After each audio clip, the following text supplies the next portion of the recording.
कि इस देश के अंदर किसी की भी सरकार आ जाए और कोई भी हुकूमत कर जाए, कोई भी इस देश से ना तो हिंदुओं को समाप्त कर सकता, ना मुसलमान को समाप्त कर सकता। इस देश के अंदर लोगों का आयात और निर्यात एक दूसरे से चलता है। अगर फिरोजाबाद के अंदर चूड़ियां बनाने वाले मुसलमान हैं तो उनको खरीद कर अपनी बहन बेटियों को पहनाने वाले इस देश के हिंदू हैं, और वही काम भाजपा कर रही है।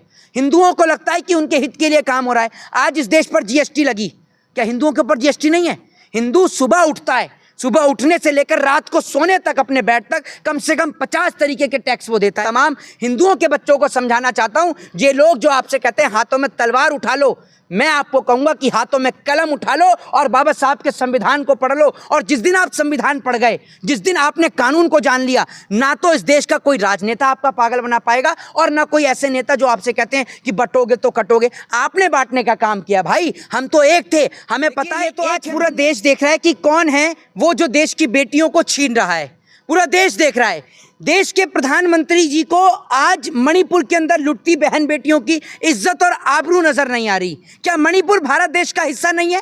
ये वो भाजपा के नेता हैं, ये भाजपा के आईटी सेल के वो लोग हैं जिनको बांग्लादेश के हिंदू नजर आ जाते हैं लेकिन मणिपुर के हिंदू नजर नहीं आते। आज भी मणिपुर के अंदर एक महिला के साथ में दुष्कर्म हुआ है, लेकिन प्रधानमंत्री जिस तरीके से झारखंड के बोकारो के अंदर वहां पर रैली करते हुए भाषण देते हैं, लेकिन एक बार भी मणिपुर की महिला के लिए जिक्र नहीं करते। और प्रधानमंत्री जो कह रहे हैं कि आपकी बहन बेटियों को ले जाएंगे, हमारी बहन बेटियों के साथ तो दुष्कर्म किया कुलदीप सिंह सेंगर ने, वो भाजपा का नेता जिसने देश की बेटी के साथ दुष्कर्म किया। आप मुझे बताइए ना। और आप बात कर रहे हैं आपकी पार्टी का एक नेता जो विधानसभा में बैठकर पॉर्न वीडियो देखता है, और आप बहन बेटियों की इज्जत पे बात कर रहे हैं, जो खुद अपने मुंह से बोलते हैं बेटी बचाओ बेटी पटाओ।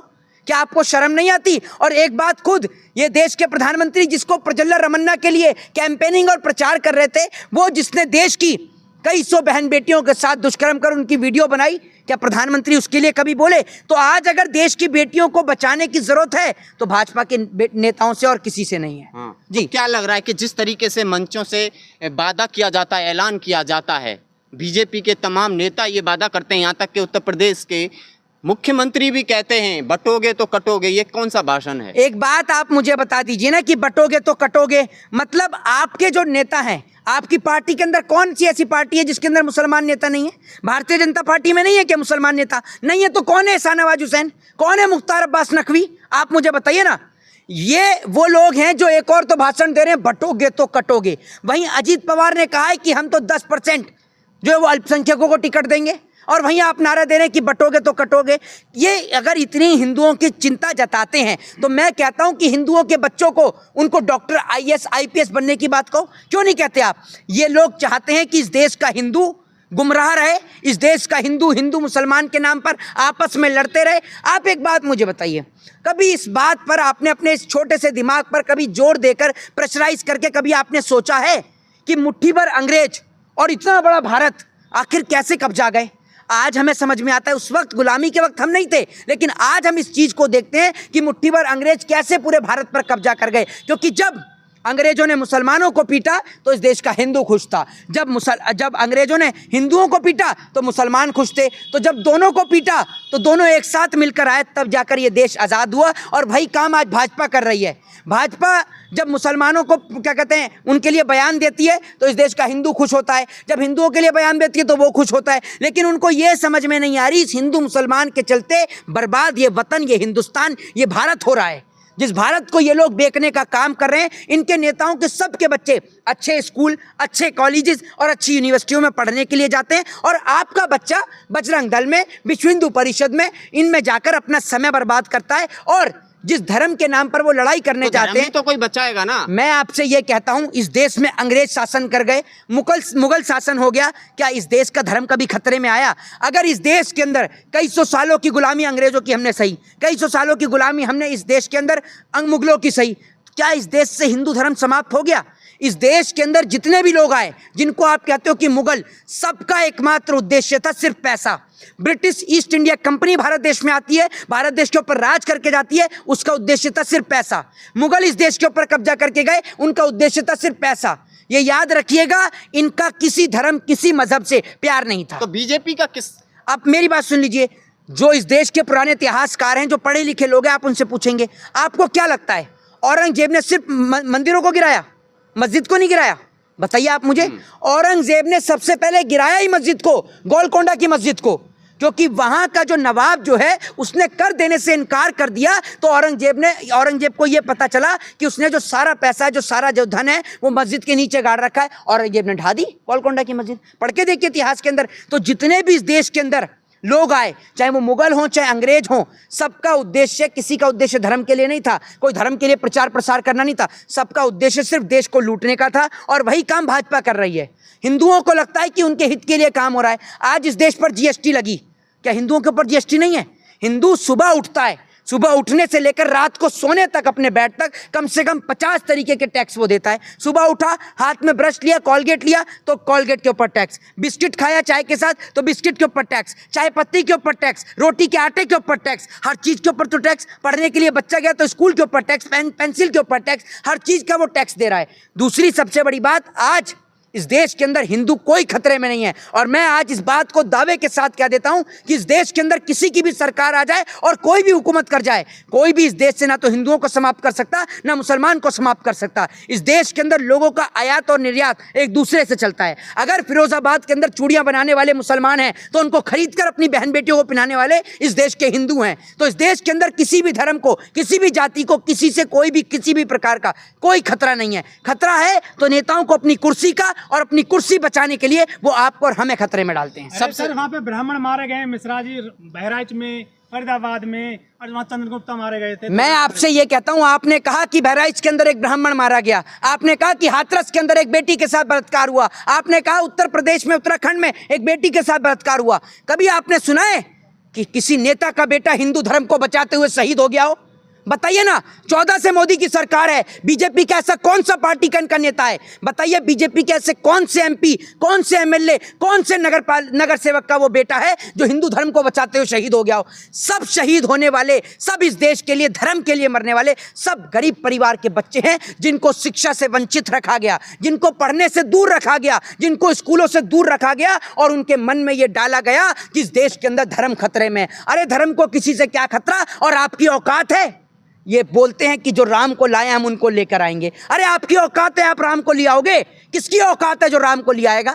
बताइए ना आप मुझे। अमित शाह के बेटे क्रिकेट को बचा रहे हैं, वो है क्रिकेट को बचा रहे हैं। अमित शाह के बेटे क्रिकेट को बचा नहीं रहे, क्रिकेट को लूट रहे हैं, समझ रहे हैं? वो व्यक्ति जो ठीक से, एक और पिताजी बिना टेलीप्रॉम्प्टर के भाषण नहीं दे पाते, और बेटा भी वहां ठीक से इंटरव्यू नहीं दे पाता। दोनों जिस तरीके से ना, आज मैं एक बात आपको बता दूं कि जो आप कह रहे हैं ना, यही बात मैं इस देश के बच्चों को समझाना चाहता हूं, तमाम हिंदुओं के बच्चों को समझाना चाहता हूं। ये लोग जो आपसे कहते हैं हाथों में तलवार उठा लो, मैं आपको कहूंगा कि हाथों में कलम उठा लो और बाबा साहब के संविधान को पढ़ लो। और जिस दिन आप संविधान पढ़ गए, जिस दिन आपने कानून को जान लिया, ना तो इस देश का कोई राजनेता आपका पागल बना पाएगा, और ना कोई ऐसे नेता जो आपसे कहते हैं कि बटोगे तो कटोगे। आपने बांटने का काम किया भाई, हम तो एक थे, हमें पता है एक है तो नेक हैं, और एक है, एक साथ हैं तो पाकिस्तान क्या, चाइना क्या, अमेरिका क्या, भारत, विश्व के किसी भी देश को हम टक्कर देने के काबिल। आप संविधान की बात कर रहे हैं, बच्चों से कहना चाह रहे हैं कि पढ़ो लिखो।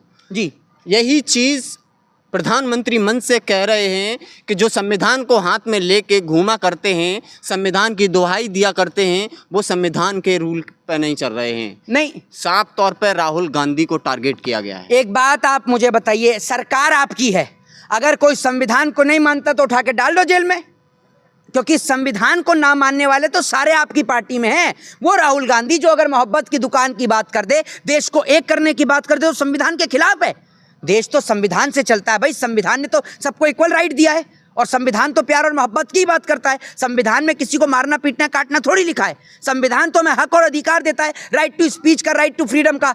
आज मैं आपको एक बात बता दूं, देश का नागरिक सोचता है कि मैं ना बोलूं, मेरे को पुलिस उठा के जेल में बंद कर देगी। लेकिन जो व्यक्ति, आज लोग मुझसे पूछते हैं कि आपको डर नहीं लगता, आप इतने निर्भय होकर कैसे बोल लेते हैं, तो उसके पीछे का सबसे बड़ा कारण यह है कि मैं एक वकील हूं, एक अधिवक्ता हूं। मैंने बाबा साहब के संविधान को पढ़ा, उसको जाना, उनके कानूनों को समझा, अपने हक और अधिकार को समझा, और मेरे को समझ आया कि right to speech, right to freedom, ये मेरे फंडामेंटल राइट है, राइट टू एजुकेशन मेरे फंडामेंटल राइट हैं। ये फंडामेंटल राइट ना तो मुझसे अमित शाह छीन सकते, ना नरेंद्र मोदी छीन सकते। सरकार के खिलाफ बोलना, सरकार का विरोध करना, ये हमारा फंडामेंटल राइट है। अगर सरकार गलत करेगी तो हम उसके खिलाफ बोलेंगे। बहुत ज्यादा सवाल आपसे है जी, जो महाकुंभ होने जा रहा है उत्तर प्रदेश के प्रयागराज में, जी। वहाँ मुस्लिम कोई दुकान नहीं लगा पाएगा, कोई भी वहाँ सामान नहीं बेच पाएगा इस बार मुसलमान। एक बात मुझे समझ में नहीं आती, एक बात आप मुझे बताइए, अभी कुछ दिन पहले एक का बयान आया, वो कहता है कि मुसलमानों को महाकुंभ में ना जाने दिया जाए। एक बात आप मुझे बताइए, अगर मुसलमान महाकुंभ में आएगा और आके हमारे धर्म को देखेगा, समझेगा, तो हमारे धर्म से प्रेरित होगा और प्रेरित होकर हमारे धर्म को तो ज्वाइन करेगा। एक बात आप मुझे बताइए, एक सेल्समैन आपके पास में कलम बेचने के लिए आया, तो अगर जब तक वो आपको कलम दिखाएगा ही नहीं, कलम के बारे में समझाएगा नहीं, तो तब तक आप उसी कलम कैसे खरीदेंगे? तो यही बात धर्म की है। महाकुंभ इतना बड़ा हो रहा है, गंगा जमुना के संगम पर वो महाकुंभ लगता है इलाहाबाद के अंदर। बिजनेस जिहाद है उनका वो। मेरी बात सुन लीजिए, कोई बिजनेस जिहाद नहीं है। क्या आप अपनी बहन बेटियों को चूड़ियां पहनाना बंद कर देंगे? बताइए आप मुझे, बताइए ना आप मुझे। वो चूड़ियां, क्योंकि वो तो टोटल चूड़ियां फिरोजाबाद में मुसलमान बनाते हैं, तो क्या पहनाना बंद कर देंगे? तो ये कोई जिहाद नहीं है, सिर्फ आपको बरगलाया जा रहा है, आपके दिमाग को डाइवर्ट किया जा रहा है एजुकेशन, हेल्थ और डेवलपमेंट से हटाकर। और मैं आपसे ये कहता हूँ कि महाकुंभ से भी बड़ा कुंभ इस देश का संविधान का है। उस संविधान की ताकत को समझिए, अपने बच्चों को पढ़ाइए लिखाइए, अपने बच्चों की इस उम्र को बर्बाद मत होने दीजिए, क्योंकि ये याद रखिएगा कि संविधान की बदौलत ही एक आम आदमी आज इस देश के अंदर संविधान रचिता बन जाता है, और जिसकी पूरे विश्व में वाहवाही के डंके बजते हैं, और उनका नाम है बाबा साहब भीमराव अंबेडकर। तो और किसी बाबाओं के बारे में पढ़ाने से अच्छा है कि एक ही बाबा के बारे में पढ़ा दो, और वो है संविधान वाले बाबा, बाबा साहब भीमराव अंबेडकर। तो आपके बाबा को ना तो किसी बाबा के बारे में पढ़ना पड़ेगा और ना बाबा के किसी के चक्कर लगाने पड़ेंगे, क्योंकि आपका बच्चा खुद इतना सक्षम हो जाएगा कि हर चीज पाने का हक वो स्वयं रख लेगा। जय हिंद, जय भारत, वंदे मातरम।